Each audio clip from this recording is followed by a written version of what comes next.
Mencionaba este comunicado que hizo ayer la Fiscalía General de la República respecto de la más grande red de contrabando de combustibles por vía férrea.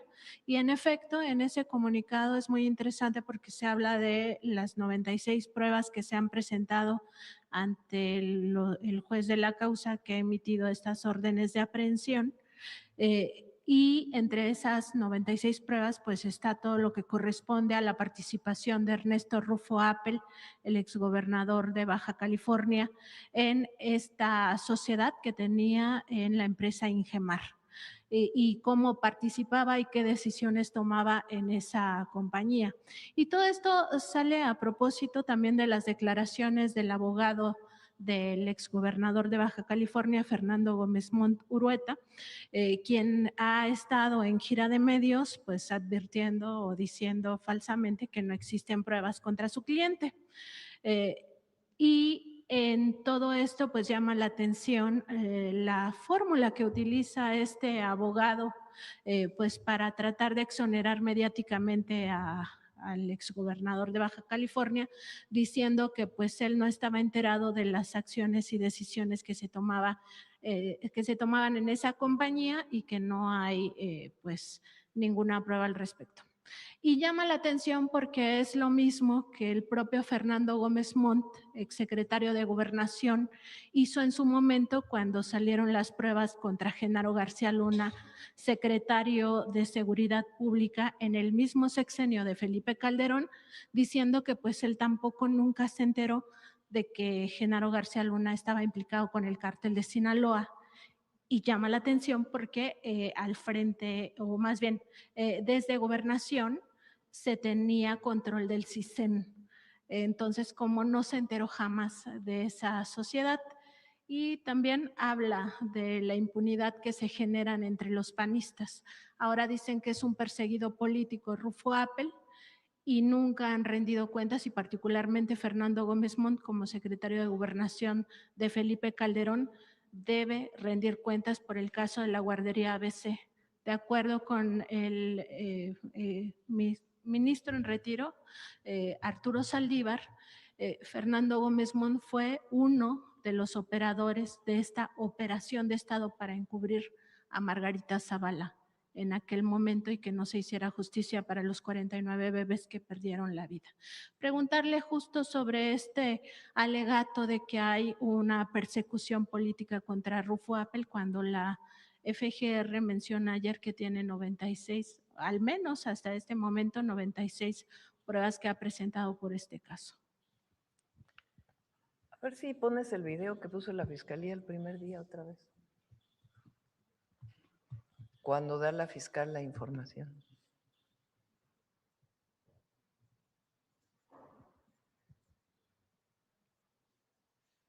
¿Sí lo tienes?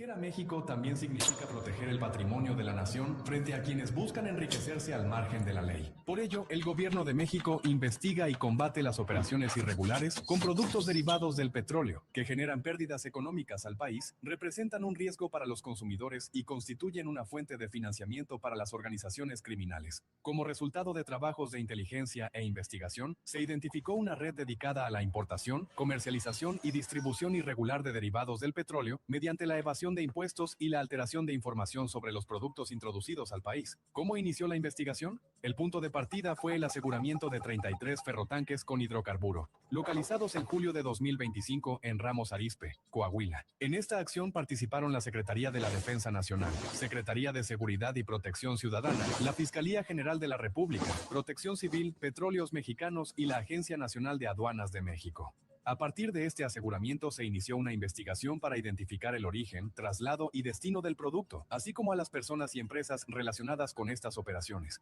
¿Cómo operaba la red?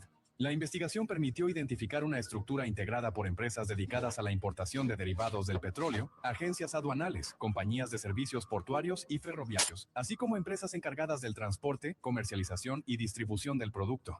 La operación comenzaba con la importación de derivados del petróleo desde Estados Unidos. Al momento de introducirlos a México, se declaraban cantidades menores a las reales, productos distintos a los transportados o derivados sujetos a un menor pago de impuestos. Para realizar estos trámites irregulares, la red contaba con la participación de agencias aduanales y personal autorizado que facilitaba el ingreso de los productos. Posteriormente, el producto era trasladado por ferrocarril a un punto de descarga, donde era transferido a pipas y tractocamiones pertenecientes a 17 empresas diferentes. Desde ahí, los derivados del petróleo eran comercializados y distribuidos en distintos puntos del país. De esta manera, la red contaba con una estructura que abarcaba las distintas etapas de la operación, desde la importación y los trámites aduanales hasta el traslado, almacenamiento, comercialización y distribución final del producto. ¿Cómo se identificó a los integrantes de la red? Los trabajos de inteligencia e investigación permitieron reconstruir esta estructura mediante el análisis y cruce de información sobre personas, empresas, representantes legales, socios, domicilios y documentación administrativa. Se verificaron domicilios y centros de operación en Baja California, Coahuila, Nuevo León, Tamaulipas, San Luis Potosí, Hidalgo, Querétaro, Veracruz y la Ciudad de México.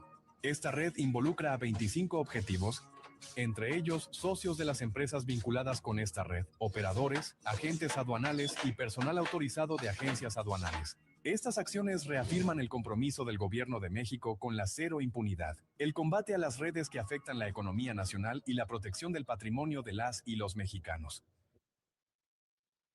Es decir, no es cualquier cosa. Presuntamente, porque siempre hay que decir presunto, el principal socio accionista de una empresa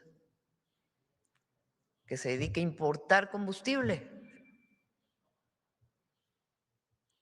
y importó declarando menos combustible del que importaba o diciendo que era otro material. Y después es una red de distribución. Pon el comunicado de la Fiscalía de ayer. Distintos puntos.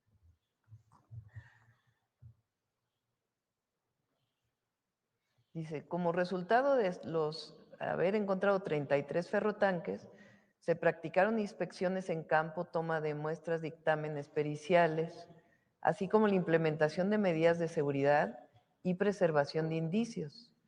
Lejos de limitarse a la revisión de los ferrotanques localizados, la investigación se amplió hacia el análisis de la cadena logística completa del producto. Como resultado de estas diligencias, se identificaron otros ferrotanques relacionados con la misma operación en San Luis Potosí y Nuevo Laredo, que presentaban las mismas características de importación irregular. Va para abajo, para no leerlo todo, más abajo.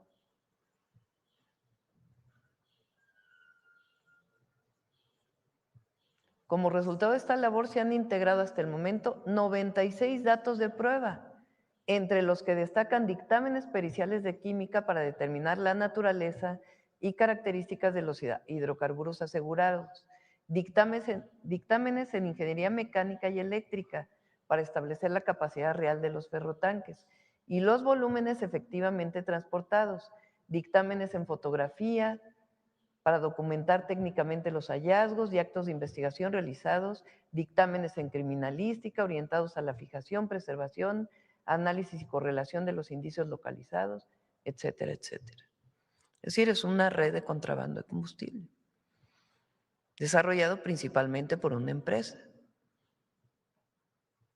Y esta persona pues, es el principal accionista de la empresa. Entonces, no hay así tampoco mucha... Entonces, él puede tener derecho a amparo, o sea, todo lo que tiene que ver con el sistema de justicia de nuestro país y puede utilizarlo.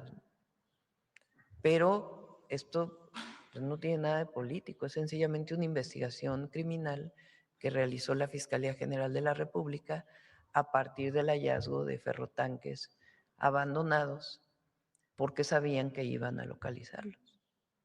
Y toda la investigación documental pues que también siguen desarrollando. Y es este caso, incluso la Fiscalía tiene otros casos como el del el buque tanque, que llevó a que la propia Secretaría de Marina denunciara a miembros de la Secretaría de Marina que habían participado en este proceso, que están detenidos junto con con otras personas. Son al menos 2 investigaciones y tienen otras que la propia Fiscalía estableció. Y que el daño patrimonial podría ascender a más de 4,000 millones de pesos. Eso también lo reitera ayer la Fiscalía General de la República, aunque la causa ahora mismo sea por 100 millones de pesos. Presidente, en otro tema, preguntarle porque han estado cabildeando tanto el titular de la Auditoría Superior de la Federación, Aureliano Hernández, como el titular del Tribunal Federal de Justicia Administrativa, José Ramón Amieva, que se cree una especie de consejo, de consejo de expertos que esté supervisando de alguna manera y en su caso aprobando expedientes que se abran dentro de las áreas de auditoría del gobierno federal y también de las áreas de inteligencia. Particularmente les interesa mucho pues entrar a palomear qué hace la unidad de inteligencia financiera. Preguntarle si le han comentado algo al respecto, porque este consejo que proponen de expertos, en los cuales pues se proponen también ellos participar, pues buscan que también palomeen casos que llegan a la Fiscalía General de la República o que tiene la propia Fiscalía General de la República. Y pues en experiencias pasadas, estos órganos como suprainstitucionales pues han generado espacios para la opacidad, la corrupción, etcétera. Entonces, preguntarle, pues, si sí le han hecho algún comentario al respecto para No, no tener esas existe eso, ¿eh? facultades. No hay tal. Lo que hay es le pedí incluso a Luisa María que nos ayudara. Me hizo saber el auditor superior de la Federación que quiere hacer algunas modificaciones a las leyes. Igual el presidente del Tribunal Superior de Justicia Administrativa me hizo saber que quería hacer algunas modificaciones. Y Raquel Buenrostro quiere hacer algunas modificaciones para poder fortalecer el sistema anticorrupción y que pues haya cero impunidad en la corrupción. Entonces lo que les dije es, cada uno tiene su autonomía, pero ¿por qué no se juntan para que no vaya a ser que uno proponga una cosa, otro otra y otro otra, sino que pueda haber una propuesta conjunta de diferentes leyes que no se contradigan entre sí, fortaleciendo pues la lucha contra la corrupción en nuestro país. Y acordaron que podía ser así. Entonces, cada quien está haciendo la parte que le corresponde de sus leyes, pero la idea es que no tengan contradicciones. Y la verdad no hay hasta ahora ninguna cosa de algún comité que quiera involucrarse. Al contrario, ellos pueden solicitar información a alguna institución y pues se les tiene que dar. Pero el objetivo es fortalecer el CECID. Hace mucho tiempo yo había hablado de esto, pero las distintas instituciones tienen una participación. Entonces se está buscando que las propuestas que hagan pues no sean contradictorias. Mañana viene pasado mañana viene Secretaría de Economía y el jueves viene la Secretaría Buenrostro también con Luisa María, porque les puedo adelantar, vamos a hacer un decreto para la transparencia y queremos que en estas nuevas leyes quede todavía más establecido que no pueden resguardarse información a criterio de la autoridad, que tiene que ser transparente, a menos que esté en un proceso judicial o a menos que sea realmente de seguridad nacional. Pero si no, pues todo el gobierno debe ser transparente.